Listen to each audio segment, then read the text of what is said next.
Crie de joie, ma bouche chantera, je lèverai mon cœur et je te célébrerai. Merci Seigneur, merci pour ce moment Seigneur, ce moment que je partage avec toutes ces personnes, tous ces frères et sœurs, toutes ces connaissances, tous ces amis, toutes ces personnes qui veulent bien m'écouter Père.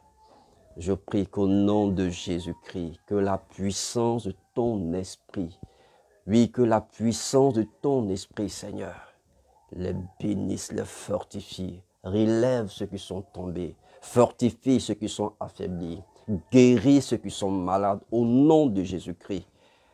Seigneur, merci pour ce bref moment de partage. Amen, amen, amen, amen, amen. Gloire à Dieu, gloire à Dieu, gloire à Dieu. Je suis très heureux ce matin d'être à votre compagnie, bien-aimés. Que Dieu vous bénisse, que sa grâce repose sur vous. Oh, merci, merci, merci. Ce matin, j'ai l'immense joie de m'entretenir un instant avec vous, partager la pensée de Dieu et puis partager aussi la révélation que j'ai de Christ. Oui, la révélation que j'ai de Christ, je veux la partager avec vous afin que votre foi soit solidement enracinée en Christ. Que Dieu vous bénisse. Ce matin, la pensée que nous voulons ensemble partager se trouve dans le livre de Nombre. Nombre, c'est dans l'Ancien Testament. Nombre 23. Il est dit ici, l'enchantement ne peut rien contre Jacob, ni la divination contre Israël. Autant marqué, il sera dit à Jacob et à Israël quelle est l'œuvre de Dieu. Amen, amen, amen, amen. Nous venons de lire un excellent passage dans la parole de Dieu. Dans la parole de Dieu, nous lisons ceci, que l'enchantement et la divination ne peut rien contre Israël. Alléluia. Gloire à Dieu. Déjà, pour situer le texte que je viens de lire, c'est vrai que je lis un bout de verset, mais je vais le situer rapidement. Il s'agit du peuple d'Israël qui sortait, après sa sortie de l'Égypte, et est en train d'aller dans le royaume promis. Il était sur le chemin du royaume promis lorsque, à un endroit donné, il croise un peuple. Et sur ce peuple-là régnait un roi qui s'appelait Balak. Et ce roi voulait absolument maudire Israël, voulait absolument jeter des sorts à Israël. Et ce roi demande à faire venir un voyant qui travaillait même, qui était, disons même, un serviteur de Dieu. Et il demande à ce voyant-là de maudire Israël, parce qu'il a entendu la réputation d'Israël, comment Dieu a délivré Israël. Donc, il a voulu maudire Israël. Il a voulu jeter des sorts sur Israël. Mais imaginez, Israël était dans la vallée, eux, ils marchaient. Ils n'étaient même pas au courant de tout ce qui se tramait dans le spirituel, dans le secret, tout ce qui se faisait. Ils ne savaient rien, ils marchaient doucement et ils étaient sur leur chemin. Ils allaient vers le lieu où Dieu les conduisait parce que Dieu était en train de les conduire. Et pendant ce temps, alors que eux, ils sont même pas informés de quoi que ce soit, des choses se trament. Et Balaam veut maudire Israël. Et je ne sais pas quels sont tes Balaam ce matin, mais ce que je veux te dire, écoute-moi très bien. Balaam veut maudire Israël. Balaam veut maudit Israël. Et lorsqu'il ouvre la bouche pour maudire Israël, la Bible dit, la parole de Dieu déclare que Balaam, sa parole de malédiction, Dieu la transformait. Et on entendait des paroles de bénédiction. On entendait les paroles de bénédiction. Ce texte, nous le prenons souvent pour dire, Seigneur, tu as dit dans ta parole que la divination et l'enchantement ne peuvent rien contre ma vie. C'est vrai, mais retenons une chose, comme je le dis toujours, lorsque nous lisons l'Ancien Testament, à qui Dieu parle, à Israël, c'est une promesse liée à Israël. Cette promesse, elle est pour Israël. C'est vrai que l'Église peut l'emprunter, mais je veux te dire ce matin qu'il y a une bénédiction plus grande que cette bénédiction. Si Israël a marché dans l'ombre de Christ, si Israël a marché avec l'alliance d'Abraham, n'oubliez pas que ce peuple d'Israël ne connaissait pas véritablement Dieu. Il marchait sous le parapluie de l'alliance d'Abraham, d'Isaac et de Jacob. La personne que Dieu a croisée, c'était Abraham. C'est avec Abraham que Dieu a tissé une alliance. C'est avec Jacob que Dieu a tissé une alliance. Oui, c'est avec ces personnes, Abraham, Isaac, Jacob, que Dieu a tissé une alliance. Mais Dieu, regardant son alliance, Dieu voyant son alliance avec Abraham, il ne pouvait pas permettre que la descendance d'Abraham puisse subir toutes sortes de malédictions, d'attaques des ténèbres, d'attaques des forces occultes, d'attaque des ennemis. Dieu ne voulait pas cela. Et Dieu va changer la malédiction en bénédiction. Et je veux te dire ce matin que tout ce qui se trame contre ta vie, tout ce qui se trame contre ta destinée, Dieu va transformer cela pour toi. N'oublie pas, la Bible déclare toute chose concourt au bien de ceux qui aiment Dieu. Oui, la présence de l'Esprit de Dieu qui est en toi, la puissance de l'Esprit de Dieu qui est en toi fera concourir toutes choses pour ton bien. Toutes choses pour ton bien. Alors, Balaam voulait maudire Israël. Balaam voulait maudire Israël. Mais la puissance de la grâce, de l'alliance d'Abraham, d'Isaac, de Jacob a permis que Dieu intervienne, même si Balaam était un serviteur de l'Éternel à cette époque, mais Dieu a intervenu. Écoutez-moi bien. Dieu a intervenu pour protéger son peuple, pour agir en fonction de son alliance. Maintenant, nous chrétiens, nous enfants de Dieu, nous qui sommes nés sous le régime de la grâce, notre protection, la protection que nous avons en Dieu est plus forte, est plus puissante que celle qu'avait le peuple d'Israël. Écoutez bien, nous n'avons pas cette alliance que Dieu a tissée avec Israël par l'entremise de leur père, des patriarches, mais nous avons l'alliance de Christ, l'alliance de Jésus-Christ. La Bible déclare que Jésus-Christ entrait dans le tabernacle plus parfait. Le tabernacle plus parfait. Pas ce tabernacle qui était transporté dans le désert, mais c'est un tabernacle plus parfait, c'est un tabernacle plus excellent, un tabernacle, il y est entré, non avec le sang des boucs, non avec le sang des taureaux, mais il y est entré avec son propre sang, afin de m'obtenir une rédemption éternelle, la puissance de l'alliance que nous avons en Christ. Écoutez, elle est plus grande, elle est plus puissante. Oui, n'oubliez pas que la parole de Dieu déclare que tout ce qui s'est passé dans l'Ancien Testament, c'était l'ombre. Et moi, je ne marche pas dans l'ombre. Moi, je marche dans la réalité de Christ. Christ. Nous marchons dans la réalité de Christ. Et pour nous, non seulement, personne ne peut nous atteindre. Aucun démon, écoutez, aucune puissance des ténèbres ne peut t'atteindre si seulement tu es en Christ. Si tu as écouté mes anciennes vidéos, tu verras que quand tu deviens chrétien, quand tu deviens enfant de Dieu, quand tu as reçu Christ dans ton cœur comme Sauveur et Seigneur, voici ce qui se passe. Dieu te recrée. Il fait de toi une création nouvelle. Il fait de toi son enfant. Tu deviens sa propriété. Tu deviens son élu. Et Dieu habite en toi. Non seulement ça, il te prend, il te fait cacher en lui. Tu es caché en Christ. Et Christ en Dieu. Aucun démon, aucune malédiction, rien ne peut t'atteindre. Rien ne peut t'atteindre parce que tu es né de Dieu et tout ce qui est né de Dieu triomphe de ce monde, triomphe de la maladie, triomphe de la malédiction, triomphe des échecs. Oui, tu es né de Dieu, oui, tu es né de Dieu et aucune puissance des ténèbres ne peut. Moi, quand je prends ce passage que je devais prier et que je devais célébrer mon Père qui vit dans les cieux et qui vit en moi. Oui, en effet, je ne dis pas Père, oh oui, notre Père qui vit dans les cieux. Non, pour moi, il ne vit pas seulement dans les cieux, mais il vit aussi en moi. Je dis Père, notre Père, oh mon Père qui vit dans les cieux et qui vit dans mon cœur. Oui, mon Dieu vit en moi, il vit en toi. Voici l'importance. Voici la nécessité d'avoir Jésus-Christ dans ton cœur, d'avoir Jésus-Christ dans ton cœur, d'avoir Jésus-Christ dans ton cœur. Nous sommes au milieu d'un monde pervers, d'un monde méchant, où les gens acceptent que le bien devient, le mal devient bien. Et on veut nous faire croire que nous qui acceptons de vivre selon les standards divins, nous sommes les plus mauvais. Écoutez, la parole de Dieu, elle est vraie. Dieu est vrai et Dieu est réel.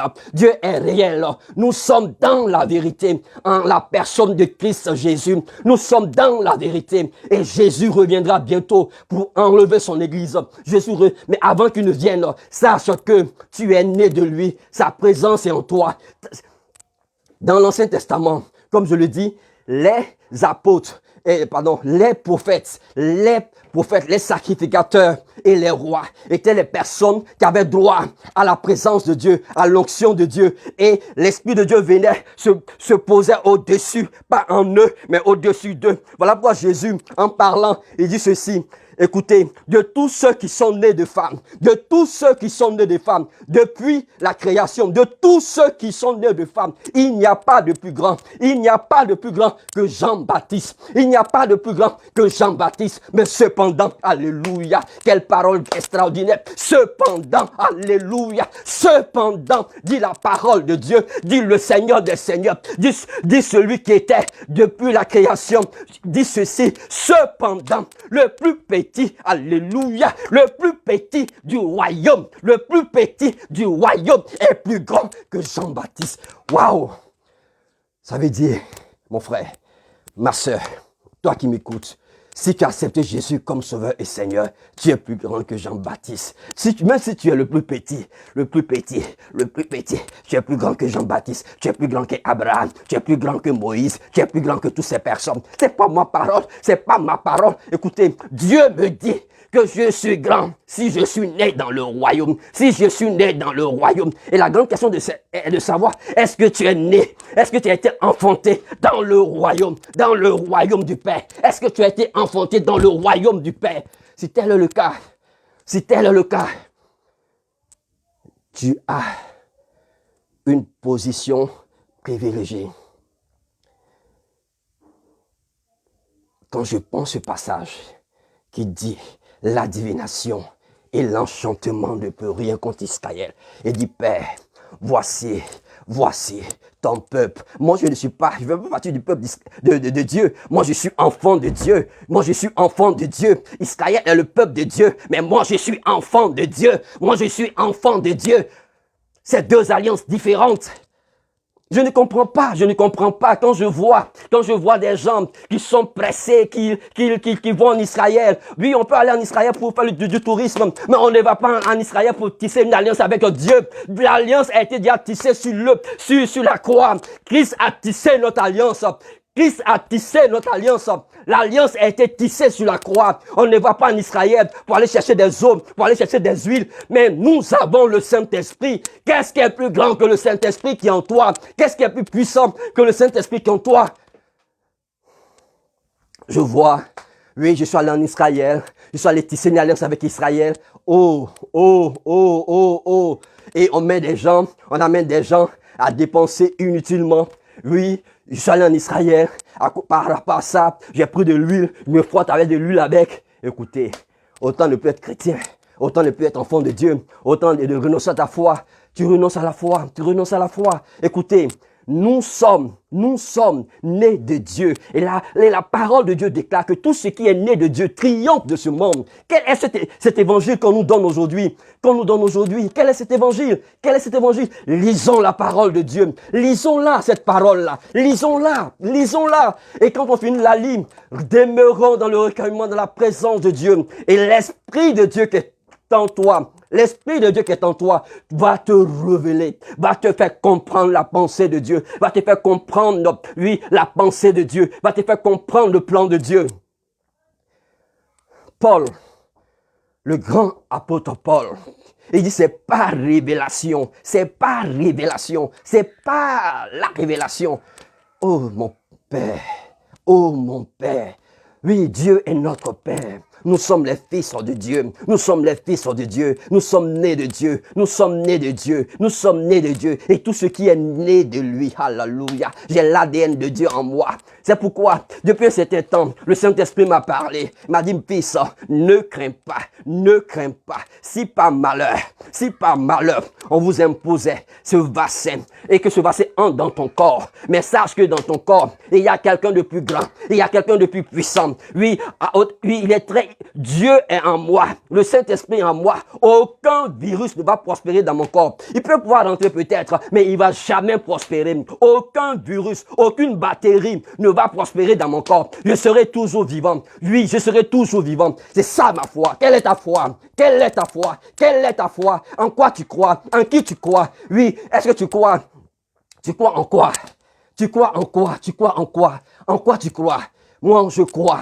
Je crois à l'œuvre achevée de Christ à la croix. Cette œuvre, elle est glorieuse, elle est puissante, elle est encore efficace aujourd'hui pour te guérir, pour te libérer de toute sorte de malédiction qui pèse. Il y a autre même. Écoutez, très souvent, Dieu dit dans sa parole, écoute-moi bien mon frère, écoute-moi bien ma soeur, Dieu dit dans sa parole, ton problème, mon problème, ce n'est pas un problème des démons, ce n'est pas un problème de la sorcellerie, ton problème, c'est un problème d'ignorance. Il dit, mon peuple périt par faute de connaissance, par faute de connaissance. Et ma première exhortation était, vous connaissez la vérité. Et quand cette vérité, vous allez la connaître, quand vous aurez la révélation de la vérité, quand vous aurez la révélation de la vérité et non des vérités, en réalité, cette vérité, c'est qui? C'est Christ. C'est Christ, c'est cette vérité qui nous affranchit, c'est elle qui nous libère de l'esclavage de Satan, de l'esclavage du mensonge de Satan, de l'esclavage du mensonge des démons, de l'esclavage du mensonge de la sorcellerie. C'est elle qui nous libère. Vous voyez, depuis un certain temps, depuis, je pense, je ne prie plus pour que que toute flèche qu'on lance contre moi retourne à l'envoyeur. Non, je ne fais plus ça. Parce que j'ai compris une chose, j'ai le cœur du Père. Nous avons le cœur du Père. Notre mandat, ce n'est pas de prier pour la mort des gens. Notre mandat, ce n'est pas de prier pour la mort des gens. Non, Dieu nous a pas mandaté. Oui, dans ce temps-ci, je vois, oui, que telle personne meurt, que cette personne meurt. Si je suis serviteur de Dieu, donc toi, tu as été mandaté pour tuer les gens. Écoutez, nous avons été sauvés pour sauver des vies, pour sauver des cœurs, pour ramener, la Bible dit, nous ramenons les cœurs à Christ. Nous ramenons tout cœur, toute pensée à l'obéissance de Christ.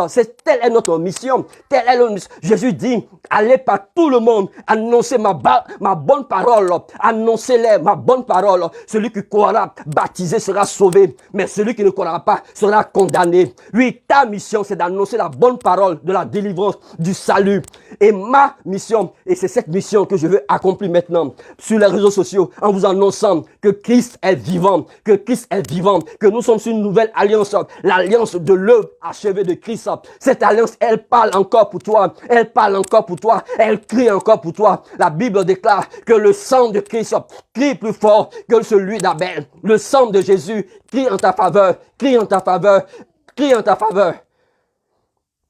Quelle est cette idée? Quelle est cette idée?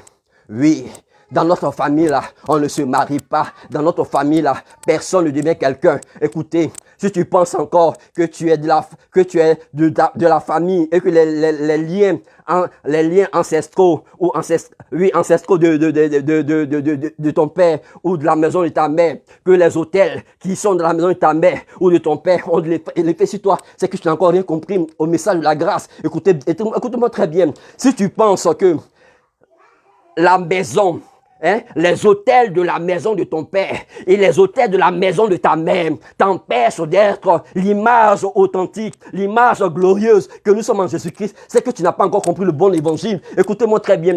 Lorsqu'une personne est en Christ, cette personne est une création nouvelle. Cette personne est une création nouvelle. Les choses anciennes, les malédictions anciennes, les autels anciens, toutes ces choses sont passées. Voici, toutes choses sont devenues nouvelles. Alléluia. Toutes choses sont devenues nouvelles. Toutes choses sont devenues nouvelles. Tu es une création nouvelle. Tu es une personne nouvelle en Christ. Jésus t'a acquis à lui. Tu es enfant de Dieu. Tu es fils de Dieu. Tu es fille de Dieu. La gloire de Dieu est sur toi. L'onction de Dieu est en toi. Elle a même dit, la maman de l'onction, le Saint-Esprit est en toi, est en toi. Le Saint-Esprit est en toi. L'Esprit de Dieu est en toi. Alléluia. Alléluia. Je ne sais pas. Je ne sais pas ce que tu vis actuellement. Je ne sais pas dans quelle idéologie tu as été façonné depuis que tu as connu Christ. Je ne sais pas dans quel est le type de message auquel tu as été nourri tout ce temps-là. Mais je veux t'annoncer une très bonne nouvelle. Si, par le passé, ceux qui ont marché dans l'ombre pouvaient bénéficier de l'alliance que Dieu a eue avec leur ancêtre, avec le patriarche Abraham, Isaac et Jacob. Et toi, mon frère, et toi, sachant que ils ont marché dans l'ombre de Christ. Tout ce que Dieu a fait avec le peuple d'Israël, c'est en vue d'une seule chose, la venue de Jésus-Christ. La venue de Jésus-Christ. La venue de Jésus. C'était pour ça. C'était pour ça. Voilà pourquoi Jésus dit, tout est accompli. Qu'est-ce que c'est accompli? Toutes les paroles qui sont dites de moi dans la Torah, tout ce qui me concerne, j'ai tout accompli. Il fallait que je vienne dans ce monde, que je vive sainement et que j'accepte de mourir sur la croix. J'ai tout accompli en ton nom. J'ai révélé ton nom, j'ai révélé le royaume, j'ai parlé en ton nom. Tout est accompli, mon frère. Tout est accompli, ma soeur. Tout est accompli. Pour toi, tout est accompli. Alléluia, tout est accompli. Tout est accompli. Alléluia. Alléluia. Gloire à Dieu, oh Père, gloire à toi. Tu as tout accompli pour moi, tu as tout accompli pour ce frère et sœur. Tout est accompli. Relève-toi, parce que le Saint-Esprit est en toi. Relève-toi, commence à prier, commence à parler en langue, Relève-toi, relève la tête, relève ton imagination, relève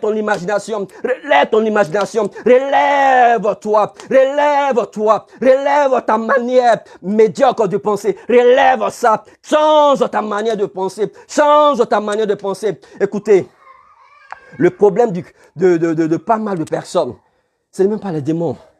La Bible déclare que dans le livre de Romains, chapitre 12, que soyez transformés par le renouvellement de l'intelligence. On accepte Jésus et on continue de traîner les casseroles de notre vaine manière de vivre. Non, nous sommes en Christ, nous sommes création nouvelle. Nous vivons selon les standards divins. Alléluia, nous vivons selon les standards divins. Que le Seigneur vous bénisse. Je ne sais pas ce que tu vis actuellement. Peut-être que tu es dans une famille où il y a tellement d'attaques bizarres. Des gens qui passent leur temps, leur vie à pratiquer les œuvres des ténèbres pour nuire à leurs camarades. J'ai une très bonne nouvelle pour toi. Cette famille, certes, c'est ta famille biologique, mais en réalité, tu appartiens à une nouvelle famille. La famille de Dieu. Tu appartiens à une nouvelle généalogie. Quand tu lis Matthieu 1, on dit voici la généalogie de Jésus-Christ. Quand on s'arrête à Joseph et à Marie, tu continues, et de Joseph et Marie, Naki, Kassoum, Saka, alléluia. Je suis de la généalogie de Jésus-Christ. Tu es de la généalogie de Jésus-Christ. Aucune malédiction. Le diable n'a plus d'accès à ta vie. L'ordonnance qui te condamnait, Christ l'a détruit à la croix. Nous sommes nés de Dieu. Donc quand tu pries, tu dis Seigneur, ceux qui ont marché dans l'ombre, la divination ne pouvait rien contre eux. Mais moi, je ne suis pas dans l'ombre, je suis dans la réalité de Christ. Alors, parce que je suis dans la réalité de Christ, ma vie est cachée en Christ. C'est la parole de Dieu. Ma vie est cachée en Christ et Christ est caché en Dieu. Aucun démon ne peut m'atteindre, aucun sorcier ne peut m'atteindre, aucune puissance des ténèbres ne peut m'arrêter. Écoutez, ceux qui pratiquent la sorcellerie, ceux qui pratiquent les pratiques occultes, qu'est-ce qu'ils font? Ces paroles, ils prononcent des paroles. Je dirais, on parlera de la parole plus tard. Ils prononcent des paroles, donc c'est parole contre parole. Ma parole n'est pas simplement une simple parole. L'onction est dans ma parole. La présence de Dieu est dans ma parole. La présence de Dieu est dans mon regard. La présence de Dieu est dans mes mains. C'est pourquoi je sais que si je prie pour un malade, je peux guérir un malade parce que la présence de Dieu est en moi. Et ceux qui m'écoutent, la puissance, la présence de Dieu affecte leur vie. Affecte leur vie. Guéris leur corps, guéris leur vie, guéris leur âme, guéris le mode de réflexion. Pourquoi? Parce que l'Esprit de Dieu est en moi. Je le disais, j'ai donné un enseignement récemment sur 3 éléments qui impactent notre vie quand le Saint-Esprit est en nous. Quand nous recevons le Saint-Esprit, il y a 3 éléments, mais il y en a plusieurs. Le Saint-Esprit est en moi, comme je l'ai dit. Le Saint-Esprit qui est en moi.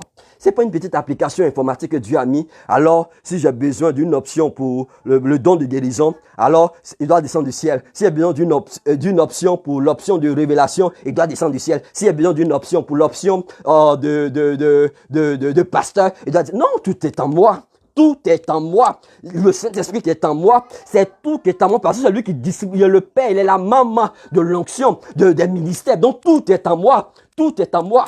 Tout est en moi. Aujourd'hui, on court derrière les titres. Oui, bishop, prophète, pasteur, ceci, cela. Mais tout est en nous. Tout est en nous. Le Saint-Esprit qui est en moi, en moi, il y a le ministère de la réconciliation. Je suis ambassadeur de Christ sur terre. Tout est en moi. La vie est en moi. Écoutez, quand vous lisez Actes des Apôtres, on parle d'un disciple qui était là, dont personne ne connaissait, Philippe. Mais après, on dira qu'il devient évangéliste. Et après, on verra qu'il sera transporté par l'Esprit, il sera téléporté par l'Esprit d'un endroit à un autre endroit. Donc, c'est pour vous dire quoi? Le Saint-Esprit est en nous. Mais quand il est en nous, là, c'est pas petit Morgan qui est en toi. C'est le divin, le créateur, celui qui se mouvait au-dessus des eaux.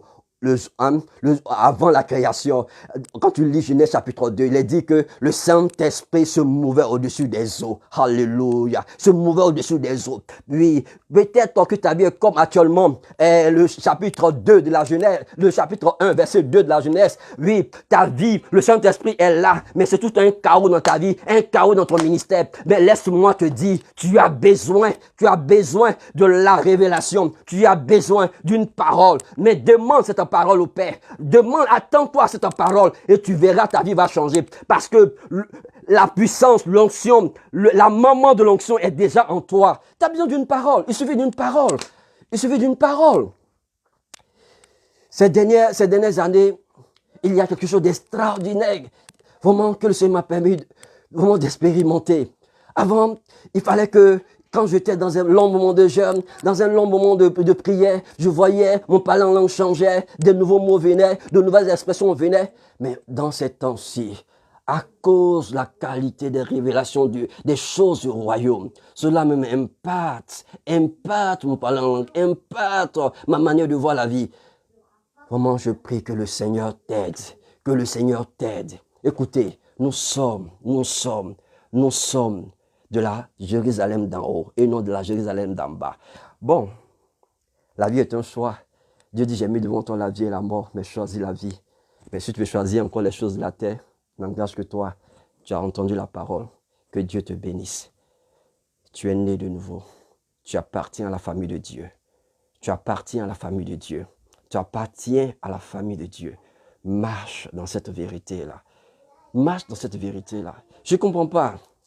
Souvent, on prie, Seigneur, je veux une percée, je veux, Seigneur, que tu me donnes de l'argent, Seigneur, je veux que... Non, mais d'abord, avant cela, la Bible dit quand le Saint-Esprit viendra, quand il surviendra sur vous, vous serez d'abord mes témoins, d'abord à Jérusalem. Mais toi-même, je parlerai de la soif, de l'amour de Dieu, mais cherche à connaître. Prie pour ton cœur d'abord. Saint-Esprit, inonde mon cœur, inonde mon esprit. Transforme ma manière de penser. Donne-moi d'être aligné dans le collimateur du royaume. J'apporte mon cœur. Et j'ai compris que on peut être converti pendant 3 mois, avoir un superbe cœur. Vous voyez, la chose la plus puissante et la plus extraordinaire, c'est quand nous évoluons dans le temps. Quand nous évoluons dans le temps avec le Seigneur, quand nous marchons avec le Seigneur. C'est très facile, à 3 mois, voilà, tu vis des choses extraordinaires, mais après 10 ans de conversion, 11 ans de conversion, 20 ans de conversion, 28 ans de conversion, tu peux évaluer qui tu es dans le Seigneur. Tu peux évaluer, est-ce que tu as été fidèle? Est-ce que tu as été fidèle? Dans le livre d'Abraham, on dit, ô vainqueurs, soyons des vainqueurs, des gens qui ne faiblissent pas dans la foi. Si dans l'Ancien Testament, les gens avaient besoin de faire des offrandes spéciales, de faire des offrandes spéciales, de venir devant l'autel, je dépose. Mais dans le Nouveau Testament, dans le Nouveau Testament, dans le Nouveau Testament, dans la Nouvelle Alliance, le sacrifice parfait a été fait par l'homme parfait, par l'homme extraordinaire, l'homme qui est unique par sa naissance, qui est unique par sa vie, qui est unique par sa mort, qui est unique par sa résurrection, qui est unique par la puissance que son nom dégage. Il a fait le sacrifice le plus excellent. Il a fait le sacrifice le plus excellent. Je ne dis pas de ne pas faire des offrandes. Je ne dis pas de ne pas payer ta dîme. Ce n'est pas ce que je dis. Mais je veux te dire que ce n'est pas la source de ta bénédiction. Nous sommes bénis en Christ. C'est lui notre bénédiction. Et parce qu'on aime Christ, parce qu'on l'aime, toute notre vie est à lui. Quand je dis toute notre vie, c'est aussi nos poches. Toute notre vie est à lui. Tout est à lui. Nous ne vivons plus pour nous-mêmes. Nous ne nous appartenons plus. Nous appartenons à Christ. Donc tout ce qui peut tomber dans nos mains lui appartient. Que le Seigneur te bénisse. Oh oui, Seigneur. Je prie, Père. Je prie pour cette sœur. Je prie pour cette sœur. Je prie pour cette sœur qui pense qu'elle ne pourra jamais connaître la joie du mariage. Oh Père, élève son esprit, élève son cœur, que ses yeux s'ouvrent, qu'elle réalise qui elle est dans ton cœur, dans ton plan, et que sa manière de se voir change.